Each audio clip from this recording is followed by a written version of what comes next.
నమస్తే masters, welcome to JPS wisdom. మన ముందు వీడియోలో old age wisdom, new age wisdom, ageless wisdom, ఇలా విజ్డమ్ మధ్య ఎందుకు ఇంత వేరియేషన్ అనే విషయాల గురించి తెలుసుకున్నాం. అలాగే యుగాలు, బ్రహ్మలంటే ఎవరు, ఇటువంటి విషయాల గురించి కొన్ని అయితే తెలుసుకున్నాం. అయితే మనం ముఖ్యంగా గ్రహించవలసింది ఆత్మ జ్ఞానం అనేది ఇది ఒక అనంతమైన సముద్రం లాంటిది మాస్టర్స్. ఇదంతా మనం తెలుసుకోవాలంటే ఎన్నో జన్మలు, యుగాలు పడుతుంది. అయితే మనకు కనీసం ఒక బేసిక్ నాలెడ్జ్ అయినా, ఒక కనీస అవగాహన అయినా ఈ ఆత్మ జ్ఞానం మీద మనకు కలిగినప్పుడు అసలు మనకి సత్యం గురించి ఒక అవగాహన అయితే వస్తుంది మాస్టర్స్. అందుకే జ్ఞానాన్ముక్తి అంటారు. అయితే ఈ జ్ఞానం ఎలా వస్తుంది? ధ్యానం ద్వారా వస్తుంది.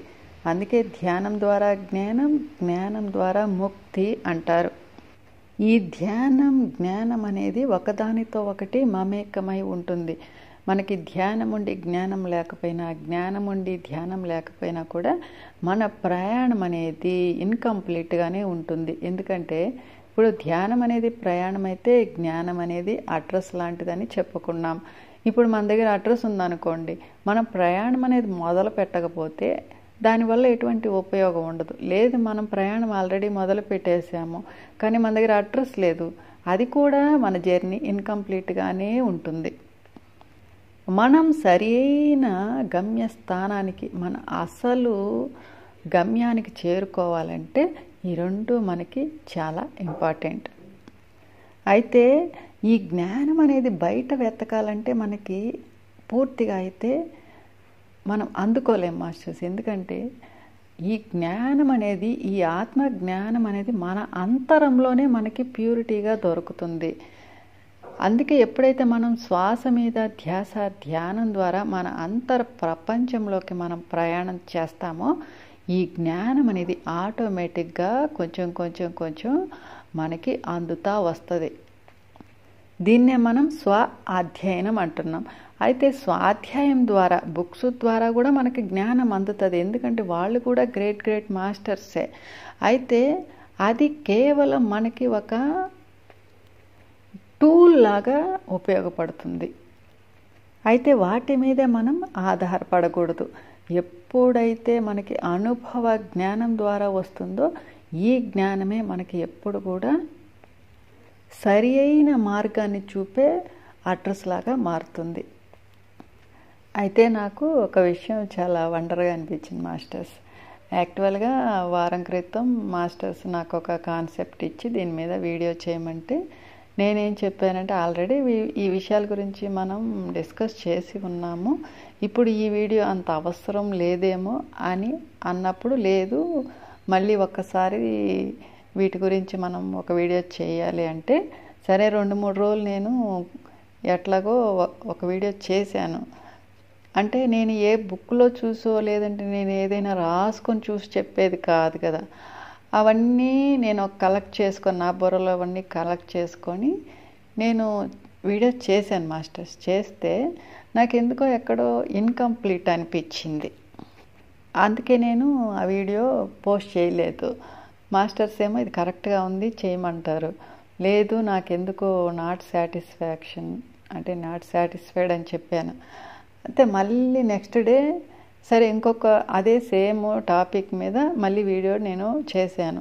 చేస్తే అది కూడా నాకు సరిగా రాలేదనిపించింది. అవి కంప్లీట్గా డిలీట్ చేసేసాను. అయితే మాస్టర్స్ నాకు ఒక చిన్న పనిష్మెంట్ కూడా ఇచ్చారు. అయితే నేను అది తమాషాగా తీసుకున్నానులేండి. అయితే ఇప్పుడు మన ఛానల్ ద్వారా మన కొంతమంది మాస్టర్స్ అడుగుతున్న ప్రశ్నలు వింటుంటే దానికి రిలేటెడ్గానే ఉన్నాయన్నమాట. అప్పుడు అనిపించింది మాస్టర్స్ ఇది ఫిక్స్ అయిపోయారు నా ద్వారా ఈ వీడియో చేయించాలని. అందుకే మన ధ్యానమిత్రుల ద్వారా ఇలా అడిగిస్తున్నారు అని అనిపించింది. అయితే నాకు ఎంత హ్యాపీ అనిపించిందంటే, మన ఛానల్కి కనెక్ట్ అయ్యే మాస్టర్స్ ఎంత అద్భుతమైన మాస్టర్స్. నిజంగా నాకు చాలా హ్యాపీ అనిపించింది మాస్టర్స్. ఎప్పుడు కూడా నేను క్వాంటిటీ కంటే క్వాలిటీకే ఎక్కువ ఇంపార్టెన్స్ ఇస్తా. అలా మన ఛానల్కి కనెక్ట్ అయ్యే మాస్టర్స్ అందరూ, మన ధ్యాన మిత్రులందరూ ఎంత అద్భుతమైన మాస్టర్స్ అంటే అందుకు మాత్రం నేను చాలా హ్యాపీగా ఫీల్ అవుతున్నాను మాస్టర్స్. అసలు నాకు మాట్లాడటమే రాదు, విజ్డమ్ షేరింగ్ రాదు, ఇలా కెమెరాకు ఫేస్ చేసి మాట్లాడడం రాదు. అయినా కూడా నాతో ఛానల్ ఓపెన్ చేపించి నాతో విజ్డమ్ షేరింగ్ చేపిస్తా. ఇలా ఎక్కడెక్కడ ఉన్న గ్రేట్ మాస్టర్స్ అందరినీ మన ఛానల్కి కనెక్ట్ చేపిస్తా. మనల్ని అందరినీ కూడా ఒక సోల్ ఫ్రెండ్స్ లాగా, సోల్ ఫ్యామిలీగా ఇలా ఒకటిగా చేస్తున్న మాస్టర్స్ అందరికీ, అలాగే మన ధ్యాన మిత్రులకు, దివ్యాత్మ స్వరూపులందరికీ కూడా నా హృదయపూర్వక ధన్యవాదాలు masters. Thank you so much.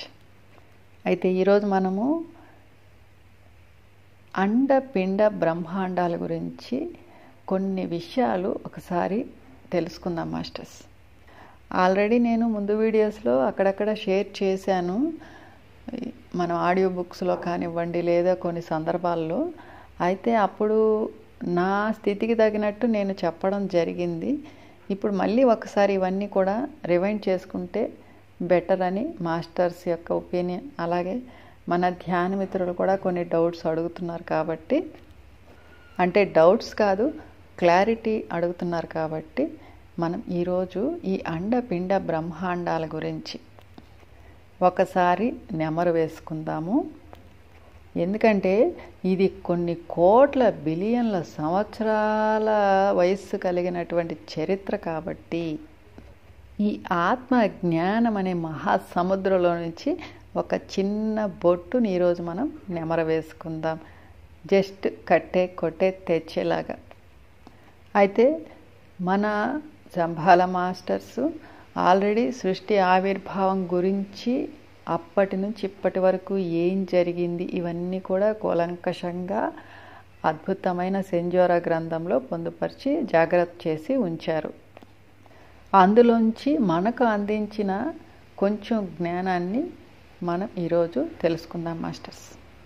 ఇక్కడ మనకి సృష్టి ఆవిర్భావం జరిగింది ఎప్పుడు చెప్పారంటే 190 కోట్ల బిలియన్ల సంవత్సరాలకు పూర్వం అన్నారు. అయితే దానికి ముందు ఏముంది? అయితే దానికి సాక్ష్యం లేదు.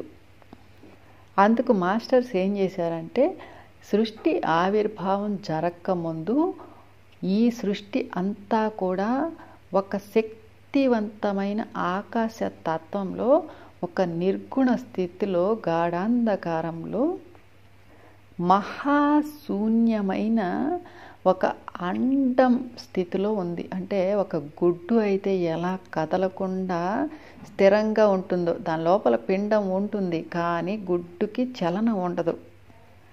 అలా ఆ అండం స్థితిలో ఉందంట ఈ సృష్టి మొత్తం. అది మాస్టర్సు గ్రహించుకుని మనకు అందించారు. అయితే ఈ అండం స్థితిలో ఈ సృష్టి ఎంతకాలం ఉంది అనేదానికి కూడా మనకి ఖచ్చితమైన లెక్కలైతే లేవు. అయితే ఈ శక్తివంతమైన అండంలో నుంచి పిండం ఎప్పుడు బయటికి వచ్చింది అంటే 190 కోట్ల బిలియన్ల సంవత్సరాలకి పూర్వం అని చెప్పారు. ఈ పిండం ఎలా వచ్చిందంటే ఒక సూక్ష్మాతి సూక్ష్మమైన మనస్సులాగా ఉద్భవించింది అని చెప్పడం జరిగింది. అయితే అండం అంటే స్తబ్దుగా ఉంటుంది, కానీ అందులో పిండం మాత్రము బయటకు వచ్చినప్పుడు అందులో చలనం వస్తుంది. అలా పిండంగా ఉద్భవించిన ఈ సూక్ష్మాతి సూక్ష్మమైన మనస్సుకు చలనం వచ్చింది. ఆ చలనంలో నుంచి ఒక ఆలోచన వచ్చింది, నేను ఎవరు అని. ఇదే మొట్టమొదటి ఆలోచన. అయితే ఈ ప్రశ్నకు సమాధానం చెప్పడానికి ఎవరూ లేరక్కడ. అప్పుడు ఈ పిండం ఎంతగానో ఎదురు చూసింది. ఎటు చూసినా ఏమీ అర్థం కాని స్థితిలో తనని తాను ఏదో తెలుసుకోవాలి అనే తపనతో అనంతంగా విస్తరించుకుంది. దీనినే మనం విశ్వమానసం అంటున్నాం. ఈ విశ్వమానసం జనించి 190 కోట్ల బిలియన్ల సంవత్సరాలు అయింది అని ఇక్కడ లెక్కలు వేసి ఉంచారు. అయితే తను ఎవరు, తను ఎలా ఉంటుంది, తన రూపం ఏమిటి, నామం ఏమిటి, ఇవేమీ కూడా దానికి అంతు చిక్కడం లేదు. తనను తాను దర్శించుకోలేని స్థితిలో ఉంది. ఎవరూ తనకి కనపడట్లేదు. అలా అన్వేషించి చివరికి తనని తాను అనేక భాగాలుగా విడదీసుకోవడం జరిగింది. అంటే కోటాను కోట్ల శకలాలుగా తనని తాను విభజించుకుంది. అంటే ఇప్పుడు ఒక అద్దం ఉందనుకోండి, ఆ అద్దాన్ని మనం ఎన్ని ముక్కలుగా అయినా విభజించుకోవచ్చు. అప్పుడు మన రూపము అందులో ఎన్ని భాగాలుంటే అన్ని భాగాల్లో మన రూపం అన్ని ప్రతిబింబాలుగా చూసుకుంటాం. అలాగే తనని తాను అనేక భాగాల్లో చూసుకోవడం జరిగింది. ఈ మొట్టమొదట జన్మించిన ఈ యొక్క మానసాన్ని ప్రైమరీ స్పిరిట్ అంటే ఆదిమూల చైతన్యం అంటున్నాము. దీని నుంచి వచ్చిన శకలాలను మనం స్పిరిట్స్, మూల చైతన్యాలు అంటున్నాం. ఇక్కడ మనం గుర్తుంచుకోవాల్సిన విషయం ఏమిటంటే, ఈ సృష్టి అండం స్థితిలో ఉన్నప్పుడు నిర్గుణ స్థితిలో ఉంది, కానీ పిండం స్థితిలోకి వచ్చినప్పుడు సగుణం స్థితిలోకి వచ్చింది. ఇక్కడే మనకి గుడ్డు ముందా కోడి ముందా అనే సామెత జన్మించడం జరిగింది మాస్టర్స్. ఇక్కడ సర్వశక్తివంతమైన శూన్యమే అసలైన భగవంతుడు, సూత్రధారి. దీన్నే మనం ది వైడ్ అంటున్నాం. ఇక ప్రైమరీ స్పిరిట్ అంటే ఆదిమూల చైతన్యం నుంచి మనమంతా కూడా కేవలం పాత్రధారులం మాత్రమే. అయితే ప్రైమరీ స్పిరిట్ని మనం ఆదిమూల చైతన్యం అని ఎందుకు అంటున్నామంటే, ఈ ప్రైమరీ స్పిరిట్ శబ్దం, కాంతి, శక్తి ఈ 3 త్రిగుణాల కలయికతో కూడిన స్త్రీ తత్వం. అందుకే మనము ఈ ప్రైమరీ స్పిరిట్ని ఆది పరాశక్తిగా చెప్పుకుంటున్నాం. అయితే తన నుంచి విడిపడిన ఈ కోటాను కోట్ల శకలాలన్నిటినీ మనం మూల చైతన్యం అంటే స్పిరిట్స్ అంటున్నాం. అయితే ఇక్కడ 2 తత్వాల కలయికతో ఉన్న ఈ మూల చైతన్యాలు అంటే స్త్రీ తత్వం, పురుష తత్వంతో కూడిన మూల చైతన్యం, ఇవన్నీ ఒకేసారి ఉద్భవించాయి. కాబట్టి వీటన్నిటిలో కూడా ఒకే గుణాలు, ఒకే విధమైన భావాలను కలిగి ఉన్నాయి. అవి ఇన్ని భాగాలుగా విడిపడ్డాయి, కానీ అన్నీ కూడా ఒకే స్వరూపంతో, ఒకే తత్వంతో ఉన్నాయి. అయితే ఈ స్పిరిట్స్ అన్నీ కూడా తమలో 2 తత్వాలు, అవి 2 కూడా విభిన్న తత్వాలు ఉన్నాయని గ్రహించుకున్నాయి. అంటే స్పిరిట్ ఒక్కటే, అందులో 2 విభిన్నమైన కోణాలు ఉన్నాయి. ఎలా అయితే ₹1 నాణ్యానికి బొమ్మ, బొరుసు ఉంటుందో, ఏ ఒక్కటి ఉన్నా ఏ ఒక్కటి లేకపోయినా ఇక్కడ ఈ రూపాయి నాణ్యం అనేది ఎలా చెల్లుబాటు కాదో, అలాగే స్పిరిట్ కూడా ఈ 2 కోణాల కలయికతో ఉంది. ఏ ఒక్కటి లేకపోయినా వాటికి మనుగడ లేదు అనే విషయం గురించి కూడా అవి గ్రహించుకోవడం జరిగింది. అప్పుడు ఈ స్పిరిట్స్ అన్నీ కూడా తమని తాను 2 భాగాలుగా దర్శించుకోవాలి అనే ఉద్దేశంతో 2 చైతన్యాలుగా విభజించుకోవడం జరిగింది. ఎప్పుడైతే ఈ స్త్రీతత్వం, పురుషతత్వం 2గా విభజించబడ్డాయో, ఈ రెండింటి మధ్య ఒక ప్రేమ అనేది ఉద్భవించింది. దీన్నే మనం తొలి ప్రేమ అంటున్నాం. అయితే ఈ ప్రేమ అనేది మనం భూమి మీద చూస్తున్న ప్రేమ లాంటిది కాదు మాస్టర్స్. ఇది భగవంతుని యొక్క అసలు ప్రేమ, అసలు తత్వం ఇది. ఈ ప్రేమలో నుంచి ఒక ఆకర్షణ ఉద్భవించింది. ఈ ఆకర్షణ ఫలితంగా ఈ 2 తత్వాల్లో నుంచి ఇంకొక చైతన్యం అనేది బయటికి రావడం జరిగింది. దీన్నే మనం ఆత్మ, సోల్ అంటున్నాం. ఇదే బ్రహ్మ. ఈ బ్రహ్మ చైతన్యమే సృష్టి చేస్తుంది మాస్టర్స్. ఈ బ్రహ్మ చైతన్యం పురుషతత్వంతో కూడుకొని ఉంది. ఇక్కడ స్పిరిట్ సృష్టి చేయదు. స్పిరిట్ నుంచి వచ్చిన ఈ బ్రహ్మ చైతన్యమే సృష్టి చేస్తుంది. ఇక్కడ స్పిరిట్ని మనం రాజు రాణిగా చెప్పుకుంటే ఇక్కడ ఈ బ్రహ్మ చైతన్యం అనేది యువరాజు.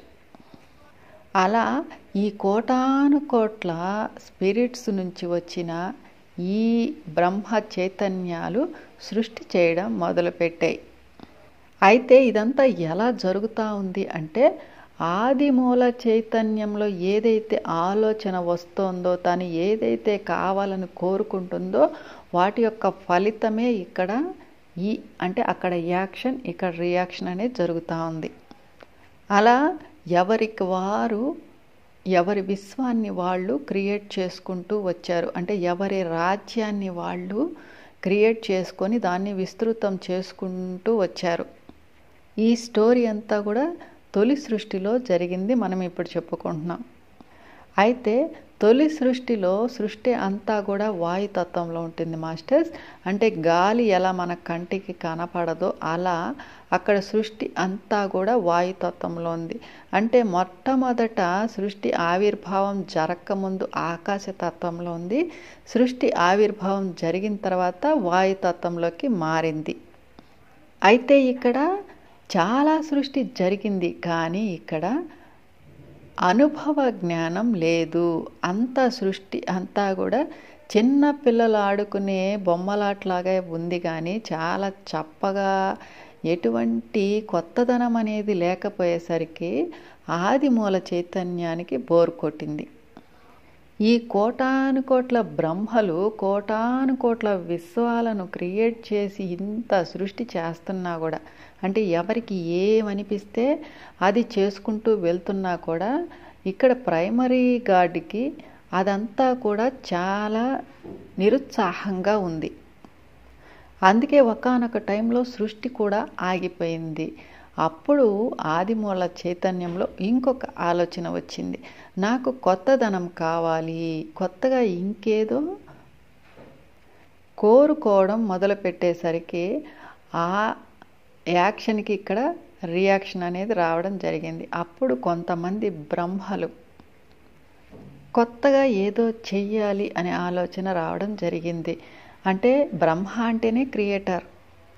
ఇకపై కొత్త సృష్టికి, న్యూ క్రియేషన్కి ఇక్కడ సంకల్పం చేసుకొని చాలా దూరం ప్రయాణిస్తూ సృష్టి వెలుపల వరకు రావడం జరిగింది. ఇదంతా మనం న్యూ ఎనర్జీలో కూడా చెప్పుకున్నాం. అంటే ఎక్కడైతే వాళ్ళు తొలి సృష్టి చేశారో ఆ సృష్టిని కూడా దాటుకుని యువతలకి రావడం జరిగింది. అయితే అక్కడ అనుకోని విధంగా ఒక అగ్నిగోడలో ఇరుక్కోవడం, వాళ్ళ చైతన్యాన్ని వాళ్ళు కోల్పోవడం, ఎంతో కాలంగా దానిలోనే ఉండిపోయి తర్వాత వారి యొక్క థాట్ పవర్, విల్ పవర్తో బయటికి రావడం, ఇదంతా కూడా మనం తెలుసుకున్నాం. అయితే ఇక్కడ వాళ్ళ శక్తిని వాళ్ళు కోల్పోవడం వలన వెనక్కి వెళ్ళలేని స్థితిలో ఇక ముందుకే ప్రయాణం చేస్తూ పూర్తిగా శూన్యంలోకి రావడం జరిగింది. అయితే తొలి సృష్టి కూడా శూన్యంలోనే ఉంటుంది. అయితే అక్కడ సృష్టి ఉంది, ఇక్కడ శూన్యంలో ఏమీ లేదు, అంతా ఖాళీ. ఇక ఈ బ్రహ్మాత్మలన్నీ కూడా ఇక్కడ సృష్టి చేసుకోవడం మొదలుపెట్టారు. ఎవరికి నచ్చినట్టు వాళ్ళు ఇక్కడ సృష్టి చేస్తున్నారు. కొంతమంది కలిసి చేస్తున్నారు, అంటే కొంతమంది కుటుంబాలుగా, కొన్ని గ్రూపులుగా, సమూహాలుగా ఇలా ఏర్పడి వాళ్ళల్లో వాళ్ళే ఇలా సృష్టి చేసుకుంటూ వెళ్తున్నారు. అయితే ఇక్కడ కూడా అదే సృష్టి. అయితే తొలి సృష్టిలో ఏకత్వం ఉంది, మలి సృష్టిలో ద్వంద్వత్వం ఉంది. ఎందుకంటే ఎప్పుడైతే అగ్నిగోడలో ఇరుక్కోవడం జరిగిందో అప్పుడు వీళ్ళల్లో ఈ ద్వంద్వత్వపు లక్షణాలు ఏదైతే కోపం, భయం, విసుగు, చిరాకు, ఇటువంటి ద్వంద్వత్వపు లక్షణాలన్నీ కూడా రావడం జరిగింది. ఈ భావనలతోనే ఇక్కడ సృష్టి చేస్తున్నారు. అందుకే ఇక్కడ ద్వంద్వత్వం అనేది వచ్చేసింది. దీని వలన ఒకరితో ఒకరు గొడవలు పడడం, ఒకరి మీద ఒకరి కోపాలు, చిరాకులు, విసుగులు, ఒకరితో ఒకరు యుద్ధాలు చేసుకోవడం. ఎందుకంటే ఇక్కడ అంతా పురుషతత్వం ఉంది మాస్టర్స్, బాగా గమనించండి. అందరూ బ్రహ్మలే. ఈ బ్రహ్మలందరూ పురుషతత్వంతో కూడుకొని ఉన్నారు. ముఖ్యంగా వీళ్ళకి తల్లి తండ్రి అయిన స్పిరిట్ ఎవరైతే ఆ రాజు రాణి అనేది ఇక్కడ లేదు. కేవలం పిల్లల్లాంటి బ్రహ్మాత్మలంతా ఒక చోట చేరడం ద్వారా వీళ్ళు ఇలా ఒకరితో ఒకరు కలహించుకోవడం, యుద్ధాలు చేసుకోవడం, ఒకరి విశ్వాలని ఒకరు నాశనం చేయడం, అంటే ఒకరి సృష్టిని ఒకరు నాశనం చేయటం, ఇలా కలహించుకుంటూ యుద్ధాలు చేసుకోవడం ద్వారా ఒకరి ఎనర్జీని ఒకరు దొంగిలించుకోవాలి. ఇవన్నీ కూడా ద్వంద్వత్వపు లక్షణాలన్నీ కూడా ఒకదానితో ఒకటి వచ్చేస్తూ ఉన్నాయి వాళ్ళ లోపల. ఇటువంటి సిచ్యువేషన్లో వేరొక విశ్వానికి చెందినటువంటి ఒక పురుష తత్వంతో కూడిన రాజు, అంటే మనం ఆల్రెడీ చెప్పుకున్నాం స్పిరిట్లో 2 తత్వాలు ఉన్నాయి. ఆ పురుష తత్వంతో ఉన్న ఒక రుద్రుడు అనే ఒక పెద్ద మనిషి ఈ తల్లి తండ్రులు లేని పిల్లల్లాంటి బ్రహ్మాత్మలను చూసి వాళ్ళకి బుద్ధి మాటలు చెప్పడం జరిగింది. అసలు ఏం చేస్తున్నారు మీరు చేసుకున్న సృష్టిని మీరు సర్వనాశనం చేసుకుంటున్నారు. మీరంతా ఒక్కటే, కానీ ఇలా కలహించుకోవటం ఇవన్నీ సరైన పద్ధతి కాదు. మీరందరూ కలిసి కట్టుగా ఉంటేనే ఏదైనా సాధించగలరు. మీరు ఎక్కడి నుంచి అయితే వచ్చారో అక్కడికి తిరిగి వెళ్ళాలంటే మీరు కోల్పోయిన శక్తిని మళ్ళీ మీరు తిరిగి పొందాలి. అందుకే ముందు మీరంతా కలిసికట్టుగా ఉండండి. ఇలా యుద్ధాలు చేసుకోవడం ద్వారా ఎవరు గెలవరు, ఎవరు ఓడిపోరు. ఎందుకంటే అందరూ ఒకే స్థితిలో ఉన్నారు. ఇక్కడ ఎవరికీ గెలుపు లేదు, ఎవరికీ ఓటమి లేదు. కానీ చేసుకున్న సృష్టి అంతా సర్వనాశనం అయిపోతుంది. అలాగే మరణాలు కూడా సంభవించడం జరిగింది. అక్కడ తొలి సృష్టిలో చైతన్య స్థితిలో ఉన్న ఈ బ్రహ్మాత్మలన్నీ ఇక్కడ తేజో రూపాలను ధరించడం జరిగింది. అంటే చిన్న చిన్న మిణుకుమనే కాంతి రూపాలను ధరించడం జరిగింది. అయితే వీళ్ళు చేసుకున్న యుద్ధాల వల్ల ఈ సృష్టిలో అంతా కూడా ఎక్కడెక్కడ ఘనీభవించి అడ్డుగోడలుగా ఏర్పడడం జరిగింది. ఒకప్పుడు వీళ్ళు చైతన్య స్థితిలో ఉన్నప్పుడు ఏ విశ్వానికైనా కూడా యథేచ్ఛగా వెళ్ళిపోగలిగేవాళ్ళు. ఎప్పుడైతే ఈ అడ్డుగోడలుగా ఏర్పడడం జరిగిందో ఒక విశ్వంలో నుంచి ఇంకొక విశ్వంలోకి పోలేని స్థితిలో ఇలా ఘనీభవించడం జరిగింది. వీరి శక్తి కూడా తగ్గిపోవడం ద్వారా ఈ విశ్వాలకి మధ్య, ఈ బ్రహ్మాత్మలకి మధ్య అడ్డుగోడలు ఏర్పడడం జరిగింది. అప్పుడు ఈ పెద్ద మనిషి చెప్పిన బుద్ధి మాటలు విని అందరిలో పశ్చాత్తాపం కలిగింది. ఇకపై మనమంతా కూడా కలిసికట్టుగా ఉండాలి.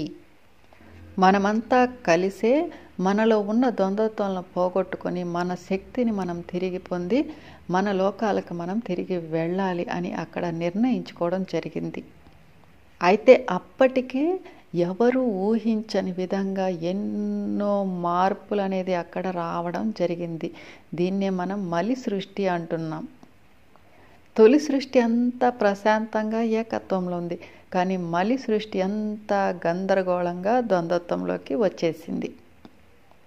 అయితే ఈ పెద్ద మనిషి ఇచ్చిన సలహా ఏంటంటే, మీరందరూ బ్రహ్మలే కాబట్టి అందరూ కలిసి మీ చైతన్యాలను ఒక్కటి చేసుకోండి.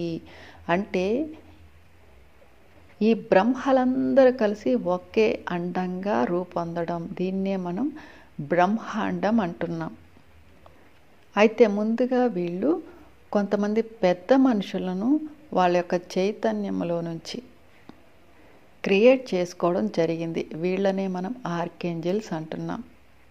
ఈ రుద్రుడు ఆర్కేంజల్స్ సమక్షంలో ఈ బ్రహ్మ పదార్థాలన్నీ ఒక అండంగా క్రియేట్ అవ్వడం జరిగింది. దీన్నే మనం బ్రహ్మాండం అంటున్నాం. ఇక్కడి నుంచి మన విశ్వ రచన అనేది మొదలైంది మాస్టర్స్. అయితే మనం ఆల్రెడీ చెప్పుకున్నాం, తొలి సృష్టిలో ప్రతి విశ్వానికి ఒక స్పిరిట్, స్త్రీతత్వం పురుషతత్వంతో కూడిన ఒక మూల చైతన్యం ఉంది. వీళ్ళే ఇక్కడ రాజు రాణిగా వ్యవహరిస్తున్నారు. అయితే ఈ విశ్వానికి మూల చైతన్యం అనేది లేదు, ఉన్నదంతా బ్రహ్మలే. అయితే రుద్రుడు ఈ యొక్క పెద్ద మనుషులకి ఇచ్చిన సలహా ఏంటంటే, మనకి ఆది లోకంలో ఆది పరాశక్తి ఉంది, తను స్త్రీ చైతన్యం. అక్కడి నుంచి ఒక అంశను తీసుకురమ్మని వీళ్లను పంపడం జరుగుతుంది. అయితే ఈ ఆర్కేంజల్స్ వెళ్ళి ఆది పరాశక్తిని మలి సృష్టికి తన అంశను పంపమని అడిగినప్పుడు ఆమె అందుకు ఒప్పుకోదు. ఎందుకంటే అక్కడ సృష్టి అంతా ఏకత్వంలో ఉంది, ప్రశాంతంగా ఉంది. కానీ ఇక్కడంతా కూడా గందరగోళంగా ఉంది, ద్వంద్వత్వంలో ఉంది. అందుకు ఒప్పుకోదు. కానీ ఈ పెద్ద మనుషులు ఎంతగానో ఆమెను ప్రాధేయపడి తమ ప్రార్థనల ద్వారా ఆమెను ఒప్పించి ఆది పరాశక్తి యొక్క అనుగ్రహాన్ని పొందడం జరుగుతుంది. అప్పుడు ఆది పరాశక్తి మొట్టమొదటిసారిగా తనలోంచి ఒక అంశను ఒక చిన్న పాప రూపంలో మలి సృష్టికి పంపడం జరుగుతుంది. ఈ అంశనే మనం బాలా త్రిపుర సుందరి అంటున్నాం. ఈ బాలా త్రిపుర సుందరి కొంచెం కొంచెం తన శక్తిని పెంచుకుంటూ ఒక్కొక్క అవతారాన్ని ధరిస్తూ ఈ మలి సృష్టికి తన ఎనర్జీని షేర్ చేస్తూ వస్తుంది. అంటే తన శక్తితో ఈ మలి సృష్టిని విస్తృతం చేస్తూ వస్తుంది. ఈ అవతారాలనే మనము దసరా నవరాత్రుల్లో విజయవాడ కనకదుర్గమ్మ నవరాత్రుల్లో వచ్చే అవతారాలుగా చెప్పుకుంటున్నాం. ఇక్కడ ఈమె కూష్మాండగా అవతరించినప్పుడు ఈ మలి సృష్టికి వెలుగులు రావడం జరుగుతుంది ఆమె నవ్వు ద్వారా. ఆ తర్వాత ఆమె సిద్ధిదాత్రిగా ఎప్పుడైతే అవతారం తీసుకుంటుందో ఆ సమయంలో ఈ రుద్రుడు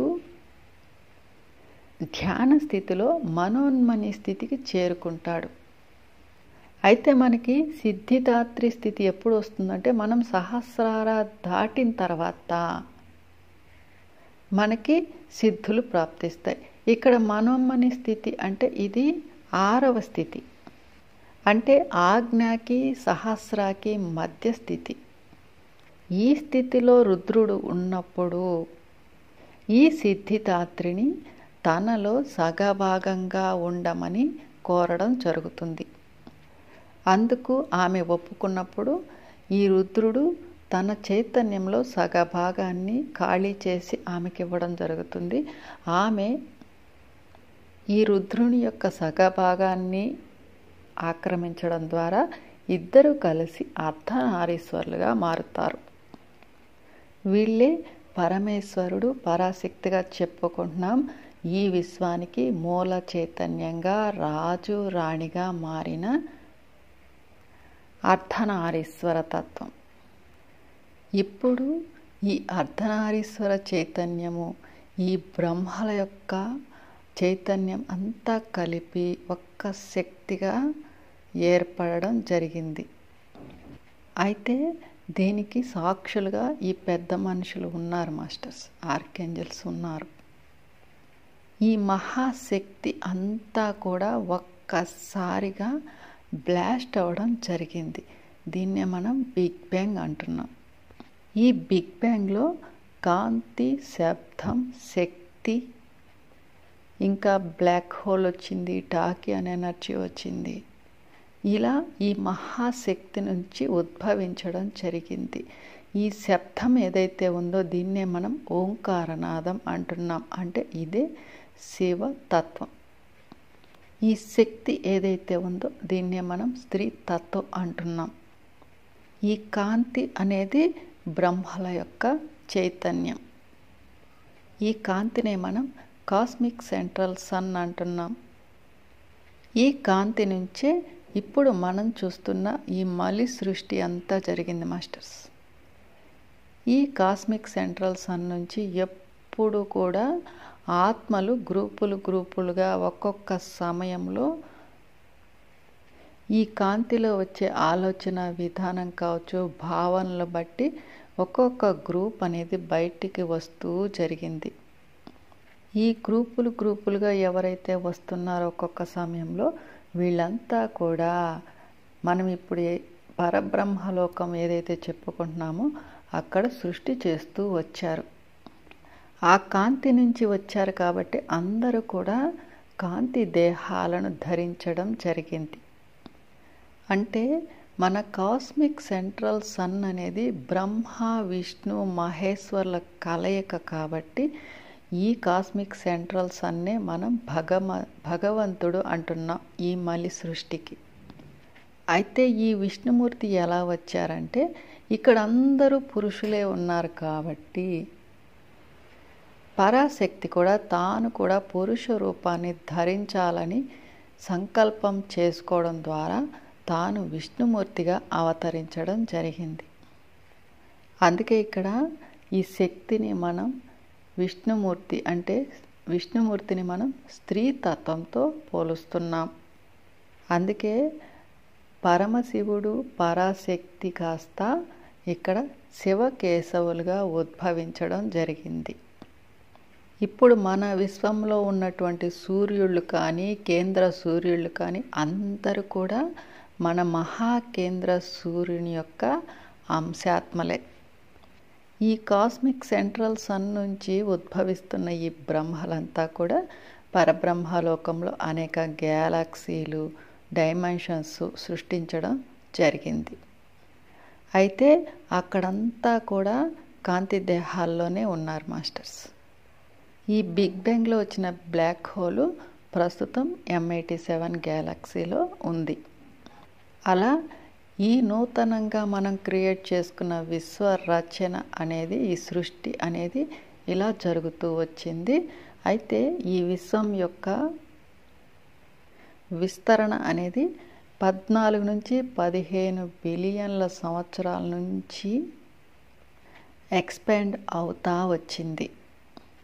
అయితే కాంతి దేహాలనైతే ధరించారు కానీ వాళ్ళల్లో ఉన్నటువంటి ఆ ద్వంద్వత్వపు లక్షణాలను వదిలించుకోవాలి అని మళ్ళీ ఇంకొక ప్లాన్ను వేసుకోవడం జరిగింది.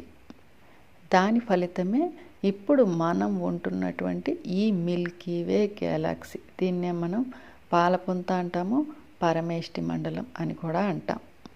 అప్పటికి ఈ గ్యాలక్సీని సృష్టించేటప్పటికి ఇదంతా కూడా శూన్యంగా ఖాళీగా ఉంది. అప్పుడు M87 గ్యాలక్సీలో కనెక్ట్ చేసి ఈ గ్యాలక్సీని సృష్టించడం జరిగింది. అంటే ప్రతి గ్యాలక్సీకి ఒక సొంత ఇల్లు అనేది ఉంటుంది, కానీ మన గ్యాలక్సీకి సొంత ఇల్లు లేదు కాబట్టి M87 గ్యాలక్సీలో దీన్ని ఒక టెనెంట్గా ఉంచడం జరిగింది. అంటే ఆ గ్యాలక్సీ యొక్క గ్రిప్తో మనం ఈ పాలపుంత గ్యాలక్సీని సృష్టించుకోవడం జరిగింది. ఈ గ్యాలక్సీని మనం ఎందుకు క్రియేట్ చేసుకున్నామంటే మనం మనలో ఉన్న ద్వంద్వత్వ లక్షణాలు కంప్లీట్ క్లియర్ చేసుకోవాలంటే పూర్తిగా మన కాన్షియస్ని 0 స్టేజ్కి తెచ్చుకోవాలి. అంటే ఇప్పుడు ఎవరైనా ఒక డైటింగ్ ప్లాన్ చేసినప్పుడు ముందు వాళ్ళ కంప్లీట్ ఆ శరీరాన్ని పూర్తిగా శుద్ధి చేసుకోవాలి. అందుకే వాళ్ళు మొదట నిరాహారంగా ఉంటారు, తర్వాత ద్రవాహారానికి వస్తారు, తర్వాత ఫలాహారానికి వస్తారు. అట్లాగా ముందు మనం 0 స్టేజ్కి రావాలి. అందుకోసం మనం స్థూల దేహాలను ధరించాలి. అంటే ఆత్మస్థితిలో మనం ఏదైతే వదిలించుకోలేకపోతున్నామో అది వదిలించుకునేందుకు మనం ఈ భౌతిక దేహాలను ధరించాలనే ఉద్దేశంతో ఈ గ్యాలక్సీని సృష్టించుకున్నాం. ఇక్కడ 12 డైమెన్షన్స్ని క్రియేట్ చేసుకున్నాం, 12 లోకాలని క్రియేట్ చేసుకున్నాం. అంటే ఒక పెద్ద రాజ్మహల్లో ఉన్న మనము అందులో ఉన్న ఒక చిన్న స్టోర్ రూమ్ లాంటి ఈ గ్యాలక్సీని సృష్టించుకొని అందులోకి రావాలి మనం. అంటే ఇది ఒక గేమ్ మాస్టర్స్. ఈ గేమ్ని మనమే క్రియేట్ చేసుకున్నాం. అది కూడా చాలా కష్టతరంగా మనకు మనమే సంకెళ్ళు వేసుకొని ఒక గదిలో బంధించుకోవటం. అంటే ఇంచుమించు ఒక బిగ్ బాస్ షో లాగా. లేదంటే ఇంకొక గేమ్ కూడా ఉంటుంది. ఒక వ్యక్తి తనని తాను సంఖ్యలతో బంధించుకొని దానికి లాక్స్ పెట్టుకొని ఆ కీస్ కూడా తన దగ్గరే పెట్టుకొని వాటర్లో దిగి మళ్ళీ అక్కడ ఆ కీ ఒక్కొక్కటి ఓపెన్ చేసుకుంటూ ఆ నీళ్ళల్లోకి బయటికి రావడం. ఈ గేమ్ మనం చూసే ఉంటాం. అలా అంత పకడ్బందీగా మనం ఈ గ్యాలక్సీని సృష్టించుకొని ఇక్కడ ఒక స్టార్ గేట్ కూడా పెట్టుకున్నాం లైరా దగ్గర. ఏ ఆత్మైనా ఇక్కడి నుంచే రావాలి, ఇక్కడి నుంచే వెళ్ళాలి. ఆ పైనున్న లోకాలన్నిటినీ మనము పరబ్రహ్మ లోకాలు అంటున్నాము, పరమాత్మల లోకాలు అంటున్నాము. అక్కడే మన భగవంతుడైన కాస్మిక్ సెంట్రల్ సన్ కూడా ఉంది. అయితే మనమంతా మన కాన్షియస్ని ఒక్కటి చేసుకొని అందరం ఏకత్రాటిపైకి వచ్చాం కాబట్టి ఇప్పుడు అందరి తరఫున కొన్ని సాహస ఆత్మలు మాత్రమే ఈ గేమ్లోకి, ఈ ఆటలోకి దిగడం జరిగింది. మిగతా కొన్ని ఆత్మలు మనకి గట్టు మీద ఉండి సహాయకులుగా ఉంటూ, ఇంకొన్ని ఆత్మలు ఇంకా వేరే వేరే విధాలుగా మనకి సహాయకులుగా ఉంటూ, ఇలా ఈ గేమ్నంతా కూడా చాలా పకడ్బందీగా మనం ప్లాన్ చేసుకున్నాం. ఎలా అయితే మనము స్నేక్స్ అండ్ ల్యాడర్స్ గేమ్ లాగా, లేదంటే ఒక ఫజిల్ లాగా చాలా కష్టతరంగా పకడ్బందీగా క్రియేట్ చేసుకున్నాం. అలాగే ఈ మిల్కీవే గ్యాలక్సీ అంచున మనం భూమిని సృష్టించుకున్నాం. ఈ భూమి కూడా మన ఆటలో భాగమే. ఈ భూమి మాదృగయ యొక్క కాన్షియస్. ఈ మాదృగయ ఆర్కేంజల్ సోఫియా యొక్క కాన్షియస్. అంటే ఆత్మగా ఉన్నప్పుడు మన కాన్షియస్ చాలా హైలో ఉంటుంది, కానీ భూమి యొక్క ఫ్రీక్వెన్సీ చాలా లోలో ఉంచుకున్నాం. అంటే ఈ ఫ్రీక్వెన్సీకి మనం దిగి రావాలంటే మన కాన్షియస్లోంచి ఒక్క కణం, అంటే 1% మాత్రమే మనం భూమి మీదకి రాగలం. అందుకే మన ప్రయాణాన్ని మనం లైరా నుంచి మొదలు పెడతాం. ఈ లైరానే మనం పరాశక్తి లోకం అంటాం. మనం ఎలా అయితే ఇక్కడికి దిగి వచ్చామో మనకి సపోర్ట్గా శివశక్తులు కూడా దిగి రావడం జరిగింది. అంటే మన ఆత్మ నుంచి మనం ఎలా అయితే అంశగా వచ్చామో వాళ్ళు కూడా వాళ్ళ అంశాలను ఇక్కడికి పంపడం జరిగింది మనకి సపోర్ట్గా. అయితే ఇక్కడ మనం తెలుసుకోవాల్సిన విషయం ఏంటంటే, శక్తి నుంచి వచ్చిన అంశ పురుష రూపం ధరిస్తే శివుని నుంచి వచ్చిన అంశ స్త్రీ రూపం ధరించింది. వీళ్ళే ఇప్పుడు ఈ మానవ జాతికి తల్లిదండ్రులుగా వ్యవహరిస్తున్నారు. మనం ఆత్మగా ఉన్నప్పుడు హై ఫ్రీక్వెన్సీలో ఉంటాం. అంటే మనం ఉద్భవించిందే హై ఫ్రీక్వెన్సీలో, అంతకు మించి పైన అనేది ఏం లేదు మాస్టర్స్. మనము ఉద్భవించిందే పైన. ఏదైనా కూడా మనం అనుభవాలు కావాలి అంటే మాత్రం కిందకే దిగి రావాలి. పైకి వెళ్ళేదంటూ ఏమీ లేదు.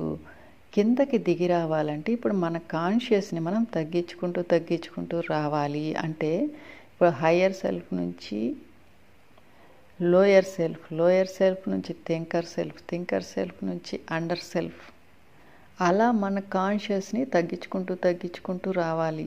ఎందుకంటే భూమి యొక్క కాన్షియస్, మన కాన్షియస్ ఎలా ఉంటుందంటే, భూమి కాన్షియస్ ఒక చిన్న చీమంత అయితే మన కాన్షియస్ ఒక పెద్ద ఏనుగంత. అందుకే ఏనుగంత కాన్షియస్లో నుంచి మనం ఒక్క కణంలాగే భూమి మీదకి వస్తాం. అయితే దీనికి ముందే మనం ఫస్ట్ లైరాకి వెళతాము. లైరాలో ముందుగా మనము ఒక భౌతిక దేహాన్ని ధరిస్తాము. దీన్ని విశ్వమయ దేహం అనొచ్చు. అంటే యూనివర్సల్ బాడీ ఇక్కడ మనం ధరించి, ఇక్కడ కొన్ని పాఠాలు మనం నేర్చుకొని అక్కడ నుంచి ఇంకా దిగువ డైమెన్షన్స్, ఇప్పుడు లైరా 12th డైమెన్షన్ అంటే ఇక్కడి నుంచి ఇప్పుడు ఓరియన్ స్టార్ సిస్టమ్ అయితే 9th 10th, అక్కడి నుంచి ఆర్క్టూరియన్, ఆల్ఫా సెంటూరియన్ ఇవన్నీ కూడా 8th డైమెన్షన్, 7th డైమెన్షన్, అలాగే సిరియస్ అయితే 5th డైమెన్షన్, ప్లైడీస్ అయితే 4th డైమెన్షన్. ఇవన్నీ కూడా ఇలా డైమెన్షన్స్ తగ్గుతూ మనమే వచ్చాము ఇక్కడ దాకా. అంటే అందరూ సమానమే, మనమంతా ఒక్కటే. కానీ మన ఆత్మ ప్రయాణంలో మనం దిగుతూ ఒక్కొక్క లోకంలో ఒక్కొక్క డైమెన్షన్లో జన్మలు తీసుకుంటూ వచ్చాం. అయితే భూమి మీద మన ఎదుగుదలకి మిగతా లోకాల ఎదుగుదలకి చాలా తేడా ఉంటుంది మాస్టర్స్. మిగతా లోకాల్లో 1000 జన్మలకు మనం నేర్చుకునే పాఠాలని ఇక్కడ మనం 10 జన్మలకే నేర్చుకోవచ్చు, లేదా 100 జన్మలకే నేర్చుకోవచ్చు. అంటే ఇక్కడ ఈ భూమిని మనం చాలా పటిష్టంగా క్రియేట్ చేసుకున్నాం. అంటే ఒక మిలిటరీ స్కూల్ లాగా, ఒక కఠిన శిక్షణ ఇచ్చే పాఠశాలలాగా మనం ఇక్కడ క్రియేట్ చేసుకున్నాం. కాబట్టి ఈ భూమి మీద కానీ జన్మ తీసుకుంటే సాహసం చేసి చాలా ఫాస్ట్గా మనలో ఉన్న ఈ మైనస్లన్నీ తొలగించుకొని మన గమ్యస్థానానికి ఫాస్ట్గా చేరుకోగలం. కానీ కొన్ని ఆత్మలు భూమి మీదకి రావడానికి భయపడతాయి. కాబట్టి ఆ పై డైమెన్షన్లోనే జన్మలు తీసుకొని ఎక్కువ కాలం పాటు అక్కడే ఉండి అక్కడే ఎంతో కాలం తర్వాత గమ్యస్థానానికి చేరుకునే ఆత్మలు కూడా ఉన్నాయి. అయితే భూమి మీదకి వచ్చి జన్మలు తీసుకునే ఆత్మలు మాత్రం చాలా సాహసవంతమైన ఆత్మలు. మనం మామూలుగానే దిగువ స్థాయి ఉన్నత లోకాలకి రావడానికే ఎంతో సాహసం కావాలి. కానీ భూమి మీదకి వచ్చి జన్మలు తీసుకోవాలి అంటే ఇది ఇంకా ఎంతో గట్స్ ఉన్న ఆత్మలే భూమి మీదకి వచ్చి జన్మలు తీసుకుంటాయి మాస్టర్స్. అటువంటి ధైర్య సాహసాలన్న గట్స్ ఉన్న ఆత్మల మనం కాబట్టి మనకు మనమే అప్రిషియేషన్ చేసుకోవాలి, శభాష్ చెప్పుకోవాలి. భూమి మీద మానవ దేహం ధరించడం అంత సులభమైన విషయం కాదు. ఇక్కడికి రావడం అంటే మనం కంప్లీట్గా జీరో స్టేజ్కి వచ్చేసినట్టే. మనం ఇక్కడ నుంచి మనము ఎదిగి ఉన్నత లోకాలకు కానీ వెళితే మన గుర్తింపు అనేది ఎంత హై లెవెల్లో ఉంటుంది మాస్టర్స్.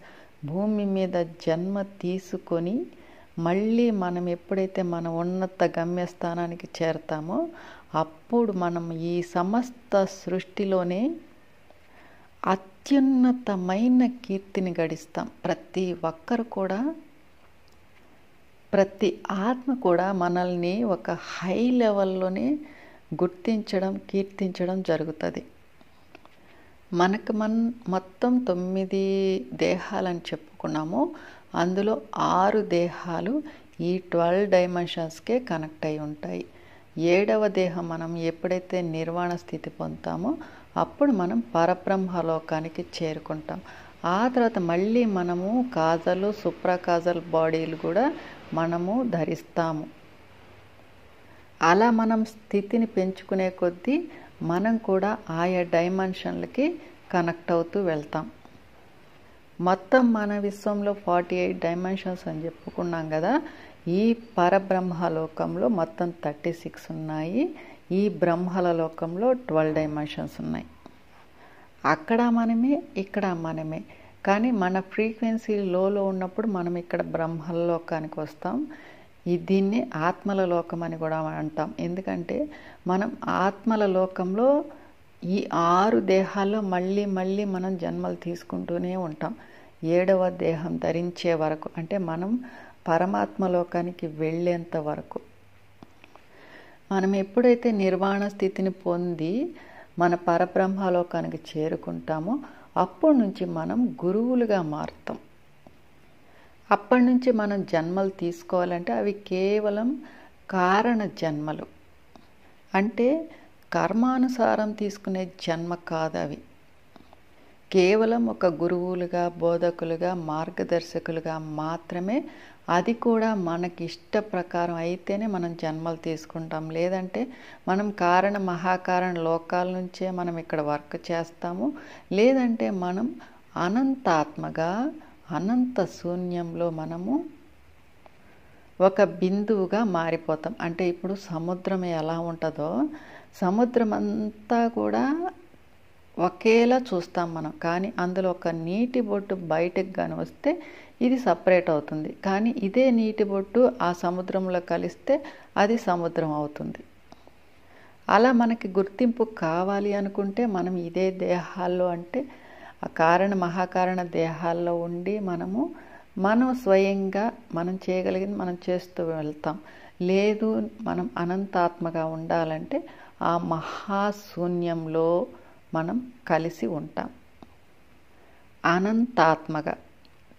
అయితే వీటిని మనం డీటెయిల్గా చెప్పుకోవాలంటే చానికి ఎంత సమయమైనా పడుతుంది మాస్టర్స్.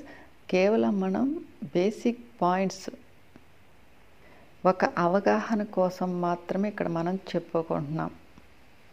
ఇక్కడ సిరియస్నే మనం శివలోకంగా చెప్పుకుంటాము. ఎందుకంటే ఇక్కడ ఆధ్యాత్మికంగా ఉన్నత స్థితికి చేరుకున్న ఆత్మలన్నీ ఇక్కడ జన్మలు తీసుకుంటారు. వీళ్ళే స్పిరిచువల్ సైంటిస్ట్స్. ఇక్కడ జన్మలు తీసుకున్న వాళ్ళంతా కూడా ఆధ్యాత్మిక శాస్త్రవేత్తలు. వీళ్ళలో చాలామంది భూమి మీద జన్మలు తీసుకొని ఎన్నో ప్రయోగాలు చేసి మనకు ఎంతో స్పిరిచువల్ సైంటిఫిక్ నాలెడ్జ్ను అందించడం జరిగింది. అలాగే బ్రహ్మ, ఇంద్రుడు ఇలాంటివి కూడా మనం క్రియేట్ చేసుకున్నాం. అయితే ఇవి పదవులు. మనకి భూమి మీద ఎలా అయితే మనువు, బ్రహ్మ ఇలా ఒక పదవులు ఉంటాయో అలాగే మన గ్యాలక్సీకి కూడా బ్రహ్మ ఉంటారు, ఇంద్ర పదవి ఉంటుంది. అలాగే ఇంటర్ గ్యాలక్టిక్ ఫెడరేషన్ క్రియేట్ చేసుకున్నాము. అక్కడ కూడా ఒక్కొక్క సమయానికి ఒక్కొక్కరు మారుతూ ఉంటారు. అంటే భూమి మీద ఎలా అయితే పరిపాలనా వ్యవస్థ ఉంటుందో ఇలా మన యూనివర్స్లో కూడా ఉంది మాస్టర్స్. అంటే మన యూనివర్స్లో ఏదైతే ఈ పరిపాలనా వ్యవస్థను క్రియేట్ చేశారో మాస్టర్స్, అలాంటి క్రియేషనే భూమి మీద కూడా చేయడం జరిగింది. అంటే ఇక్కడ మనం అర్థం చేసుకోవాల్సింది ఏంటంటే, మనం ఆత్మగా పైలోకాల్లో ఉన్నప్పుడు మనం ఒక్కొక్క ముసుగును ధరిస్తూ ధరిస్తూ ధరిస్తూ భూమి మీద దాకా చేరుకున్నాం. ఇప్పుడు ఒక్కొక్క ముసుగును తొలగించుకుంటూ తొలగించుకుంటూ తొలగించుకుంటూ ప్యూరిటీగా తయారయ్యి ఉన్నత లోకాలకు చేరుకుంటాం. అది కూడా కాకుండా మనం వచ్చేటప్పుడు మనకి అనుభవం అనేది ఉండదు. వెళ్ళేటప్పుడు మాత్రం మనం అద్భుతమైన అనుభవ జ్ఞానంతో తిరిగి వెళ్తాం. ఇక్కడికి దిగి వచ్చేటప్పుడు మనలో ఎన్నో దొందతప్పు లక్షణాలు సరికానివన్నీ ఉంటాయి. వెళ్ళేటప్పుడు అవన్నీ వదిలించుకొని వెళ్తాం కాబట్టి మనం ప్యూరిటీగా తయారవుతాం.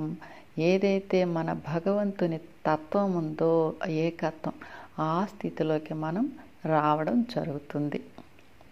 అయితే ఇదంతా ఈజీగా జరిగిపోయేది కాదు మాస్టర్స్. మనం ఉద్భవించే ఎన్నో కోట్ల సంవత్సరాలైంది. అప్పటి నుంచి మనం స్ట్రగుల్ చేస్తూనే ఉన్నాం, ఎన్నో ప్లాన్లు చేస్తూనే ఉన్నాం. ఇప్పుడు ఇక్కడ ఈ భౌతిక దేహంలో ఉన్నాము.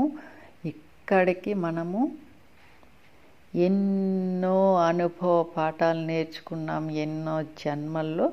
చివరికి ఈ స్థితికి వచ్చాము. ఇప్పుడు ఈ అద్భుతమైన సమయాన్ని మనం ఉపయోగించుకొని మనం మన ఉన్నత స్థితికి చేరుకునేందుకు ఇది చాలా అద్భుతమైన అవకాశం, అద్భుతమైన జన్మ. ఇది ఎటువంటి జన్మ అంటే, మనం ఆత్మగా ఉద్భవించినప్పటి నుంచి ఇప్పటి వరకు ఎప్పుడూ ఇలాంటి అవకాశం ఏ ఆత్మలకి రాలేదు. భూమి పుట్టినప్పటి నుంచి ఇప్పటి వరకు కూడా ఎంతమంది మానవ జన్మలు తీసుకున్నా కూడా ఇటువంటి మానవ జన్మను ఏ ఆత్మ ధరించలేదు. కోట్ల జన్మలెత్తినా దొరకని అద్భుతమైన జన్మ ఇది. దీన్ని కానీ ఎవరైతే సార్థకం చేసుకొని తమ నిజ స్థితికి చేరుకుంటారో వాళ్ళు ఈ సృష్టిలోనే అద్భుతమైన మహోన్నత ఆత్మలుగా కీర్తించబడతారు.